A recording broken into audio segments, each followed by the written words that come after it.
নমস্কার বন্ধুরা। তো প্রথম তো দেখেছেন আমার পাটে যে আমি আমার প্রথমে এইবার ছেলের বাড়িতে এসে পৌঁছেছি রাত্রে। তো কতটা রাত সেটা তো বলেছি। তো 3:30 তো আমি এসএনবি স্টেশনে পড়েছি, তা পৌঁছে গেছিলাম। তারপর ওখান থেকে এখানে আস্তে আস্তে প্রায় 4:30 বাজে। তো ইচ্ছে ছিল না যে আজকে কেকটা কাটার। তো আমার ছেলের বউ মেয়ে সবাই বলছে, মামি এখনই যখন এসছে আমরা তো 12টার সময় কাটবো ভেবেছিলাম, তো 12টা তো হলো না, আজকে দেরি হলো, তো আজকে একটু কেকটা কেটেই ফেলো মামি। তাহলে এখন এই করবি? এই তো জাস্ট আসলাম, ভীষণ ক্লান্ত লাগছে, হাত মুখ ধুতে হবে, চেঞ্জ হতে হবে। বলছে মামি প্লিজ একটু কেকটা কেটে নাও, দাদা রেডি টেডি করে গেছিলাম। তো এবারে তো দাদার বার্থডেটা একেবারেই গেল, কি করব। বললাম যে দেখ, এটা তো ইচ্ছাকৃত না, ট্রেনটা এরকম লেট হওয়ার জন্য হলো। তো এইসব বলা বলি করে আমরা এই ঘরে পৌঁছালাম। কারণ আমাদের গুচু পাগলের মতন করছিল, বুঝতেই পারো। এরা প্রভুদের দেখতে পেলে অনেক দিন পর যে কী করে সেটাই ওরা প্রকাশ করছে। আর ওই ঘরে যাচ্ছে না ও এই জন্যই যে বেলুনকে ভীষণ ভয় পাচ্ছে। ওই ঘরে বেলুন দিয়ে এত সুন্দর সাজানো হয়েছে যে কিছুতেই ও ঘরে ওকে নিয়ে যাওয়া যাচ্ছে না। ও এই ঘরে চুপ করে বসে আছে করুণ মুখ করে, এত খারাপ লাগছিল। সেই জন্য প্রথমে আসলাম, এসে একটু কুচুকে একটু বেশ আদর করে নিলাম। এবারে তারপরে কেকটা কাটবো।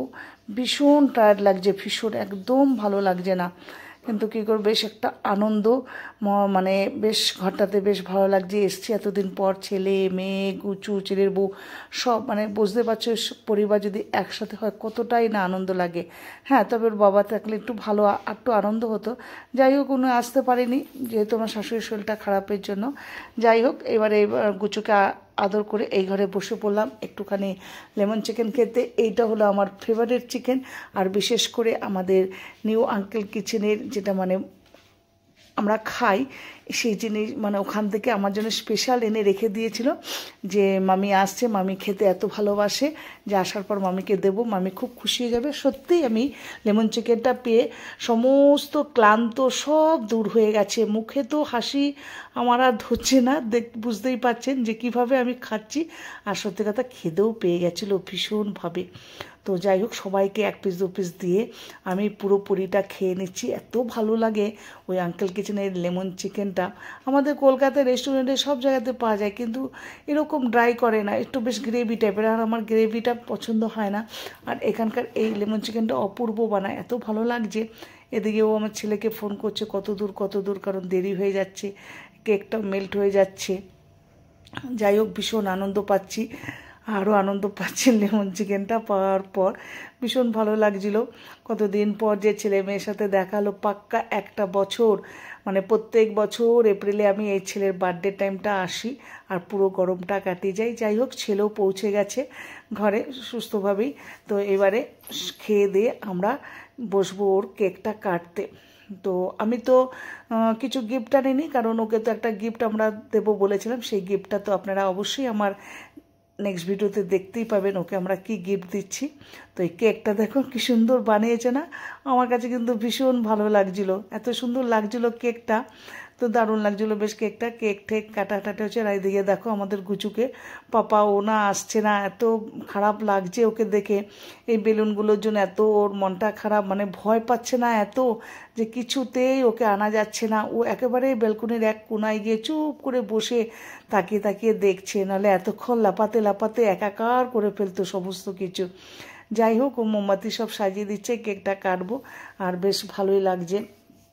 আপনারা বলুন, আমার ছেলেকে অবশ্যই একটু আশীর্বাদ করবেন, ও যেন আরও এগোতে পারে জীবনে, আরও সুস্থ থাকে, ভালো থাকে, সব সময় বড়দের সম্মান করে, এটাই আমি সব সময় প্রার্থনা করি। আজ আমার ছেলের 30 বছর পূর্ণ হয়ে 31-এ পা দিল। তবে ও দিনের বেলায় হয়ে গেছিল, 31 তো ওর হয়েই গেছে। এখন রাত শেষ, ভোর রাত হতে চলছে। আর এখানকার লোকেরা কিন্তু ভোর 5টার মধ্যে কিন্তু সবাই উঠে পড়ে, কারণ এখানে তো সকালবেলাই স্কুল কলেজ কাজ কর্ম সমস্ত অফিস ঘাট সব খুলে যায়। তো অনেক বাড়িতে আলো জ্বালা শুরু হয়েছে ওটা। আর এদিকে আমরা কেক কাটার এনজয় করছি।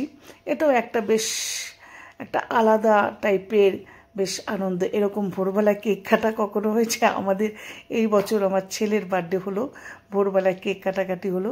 সবাই ক্লান্ত সত্যি কথা বলতে।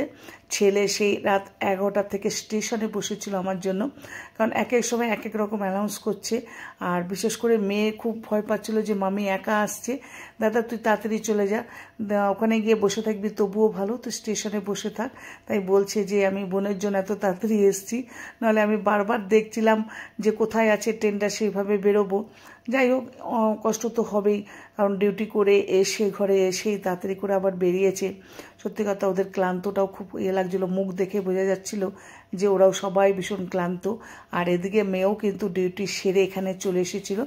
আমি মেয়েকে দায়িত্ব দিয়ে দিয়েছিলাম যে নেয়া তুই কিন্তু দাদার বাড়িতে চলে গিয়ে পায়েসটা অন্তত করবি, কারণ প্রত্যেক বছর আমি কিছু করি না করি অন্তত ওর মুখের সামনে একটু পায়েসটা দিয়ে আশীর্বাদ করে ওকে একটু পায়েসটা খাওয়াই।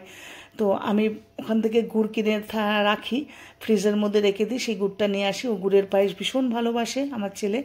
তো গুড়টা নিয়ে এসলাম, তা হলো না, কারণ আমি তো পৌঁছাতেই পারলাম না ঠিক টাইমে, একদম ভোর রাতে পৌঁছালাম। যাই হোক, মেয়ে পায়েস টায়েস করে রেখে দিয়েছে।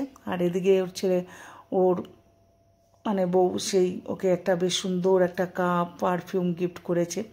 আর আলাদা গিফট তো আছেই, সেটা তো আপনাদের সাথে অবশ্যই শেয়ার করব, দেখতে পাবে যে আমরা ওকে কি দিলাম। যাই হোক গাইজ, কেউ কিচ্ছু মনে করবে না আমার ভিডিওটা। আমি কিন্তু তারপরে যে সকালবেলা ঘুম থেকে ওঠা, সমস্ত রেডি হওয়া, কি কি করলাম সেগুলি সত্যি কথা বলতে দেখাতে পারলাম না। ভীষণভাবে টায়ার্ড ছিলাম। মানে এসে ভোরবেলা শুয়েছি, চান টান করে শোয়ার পর আবার তাড়াতাড়ি উঠেছি, ওকে আশীর্বাদ করতে হবে, ওকে দিতে হবে, আবার ওকে নিয়ে একটু বেরোবো। ওদিকে মেয়ে ওই ভোরবেলায় চলে গিয়েছিল বাড়িতে, কারণ লালি গুড্ডু বাড়িতে একা পড়েছিল, ওদের ভীষণ কষ্ট হচ্ছিল। আমার তো ভীষণ মনটা পড়েছিল এদিকে ওদিকে দুদিকে। তো মেয়ে ওই মানে ভোর 5টার সময় চলে গিয়েছিল। তো মেয়ে আবার বাড়ির ওখানে গিয়ে আবার সে একটু শুয়ে টুয়ে আবার এসছে। ও আসার পর ও প্রথমেই ফোন করে বলেছিল, মামি তুমি কিন্তু দাদাকে আশীর্বাদ করবে না। আমি আসার পর কিন্তু, কারণ প্রত্যেক বছর ও আমি মিলেই করতাম, তোর বাবা তো ওখানেই থাকে, করতে পারে না, এটা একটা ব্যাড লাক। তো প্রথমকার কথা বলছি। তারপরে তো যখন আমি কলকাতায় শিফট হয়ে গেলাম, তারপর তো আমরা একসাথেই চলে আসতাম। তো সেই সময় তো মানে 4 বছর ধরে করতে পারে, আবার এই বছর ব্রেক হয়ে গেল, আসতে পারলো না বেচারি মায়ের জন্য। যাই হোক, মেয়ে এবার আশীর্বাদ করো, কারণ ছোটোর থেকেই দেখতো আমি যেভাবে ওকে করতাম ও ওরকম করতো, করবেই। আবার কি করতো জানেন তো, একটা সত্যি কথা, খুব হাসির গল্প বলছি। আমি যেমন ওর দুর্বা ওর মাথায় আশীর্বাদ করতাম, ও আমায় প্রণাম করতো। ওর দাদার মাথার মধ্যে দুর্বা দিয়ে বলতো কর, এবার আমায় প্রণাম কর, মাকে করেছিস আমাকেও কর, করবি না, এরকম করতো। তো ও তখন তো বুঝতো না, এখন তো বড় হয়ে গেছে, বুঝতে পারে। দেখতে পাচ্ছ আমাদের গুচু, ভীষণ খারাপ লাগছে সত্যি কথা ওকে দেখে, যে ও কিছুতেই ও এদিকে আসতে পারছে না। যাই হোক, ও করলো, নেহাও এবার আশীর্বাদ করলো। এবারে আমি মানে ওকে আমি ভালোবেসে রাজমা বলে ডাকি, কারণ ও রাজমা খেতে ভীষণ ভালোবাসে, তাই জন্য শুরু থেকেই আমি ওকে রাজমা করে ডাকি। তো আমি রাজমাকেও বলছিলাম যে নেহার পর তুই কিন্তু করবি, আর সব কিছু কিন্তু একটু শিখে রাখবি, যে আমাদের কালচার, কারণ ও তো আমাদের কালচারের নয়, কারণ ওকে তো আমাদের কালচারের মতন একটু শেখাতেই হবে, কিছু না হলেও তো অল্প কিছু তো ওকে শেখাতেই হবে। তো শেখাচ্ছিলাম, আর ও আমাকে বারবার জিজ্ঞাসা করছিল, মামিজি এরপরে কি করব, মামিজি ওর পরে কী করব। আর ও কিন্তু ভীষণ হ্যাপি হচ্ছিল এটা করে, আর ভীষণ ওর ভালো লাগছিলো। তাই আমাকে বললাম যে এইভাবে কিন্তু যখন তোদের আবার সব পরবর্তী জীবনে আবার যখন তোদের ছেলে মেয়ে হবে, তখন তোরাও কিন্তু এইভাবে ওকে কিন্তু মানে বাচ্চাকে করবি। তখন আমি থাকি আর না থাকি, অন্তত এগুলি এখন থেকে ওকে শিখে রাখ। তাই জন্য আমাকে বলছিল, মামিজি আজকের ভালো দিনে এরকম কথা বলো না। বললাম না, এগুলো তো নর্মাল কথা, এগুলো শিখতেই হবে, করতেই হবে। তাই ও বলছিল ঠিক আছে মামিজি, তাই করছিল, দেখতেই পাচ্ছেন আপনারা সবাই যে সুন্দরভাবে কিন্তু বেশ করেছে। তো আমাদের প্ল্যান প্রোগ্রাম কিন্তু অনেক রকমেরই আছে, এবারে কিন্তু প্ল্যান প্রোগ্রামটা আমরা অন্যভাবেই করেছি। তো ছেলের প্রত্যেক বছরই এই টাইমটাতে ছুটি নেয়, মেয়েও নেয়, ও নেয়, 2 দিন ছুটি নেয়। তো আমরা এই 2টো দিন ভীষণ এনজয় করি বার্থডেতে। তো গাইজ, আমরা সব এবার বেরিয়ে পড়ছি। নেক্সট পর্বে আমি আপনাদের অবশ্যই দেখাবো যে এই টাইমে আমরা এখন বেরিয়ে কোথায় যাচ্ছি, কি করছি, ডিটেলসটা কিন্তু সব কিছুই দেখাবো, সাসপেন্সে রাখছি কিন্তু, ঠিক আছে। আর আমি এই ভিডিওটা আর লম্বা করছি না।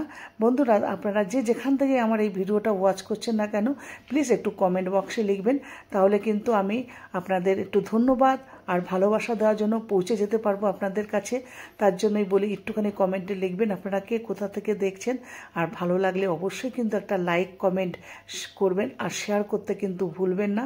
আর এই গরমে সবাই কিন্তু খুব সুস্থ থাকবেন, ভালো থাকবেন, কিন্তু মানে কারোর যাতে অসুস্থ হয়ে না পড়ে, সবাই কিন্তু একটু সেফটিভাবে থাকবে, কারণ কলকাতাতে বেশ ভালোই গরম পড়ে, আমাদের এখানে তো এতটা গরম নেই। তো চলো নেক্সট ইয়েতে আমি কিন্তু সমস্ত দেখাবো, ছেলেকে আমি কি গিফট দিলাম আর এখন আমরা কোথায় যাচ্ছি। তো এটাতে আর আমি দেখালাম না, একটু সাসপেন্সে রাখি আপনাদের সবাইকে, তাহলে ভালো লাগবে। তো আগামী মানে নেক্সট পর্বে আমাদের সমস্ত কিছু দেখতে পারবেন, আর কোথায় কোথায় আমরা গেলাম, কি কি এনজয় করলাম, কি খেলাম। তো চলুন, টাটা।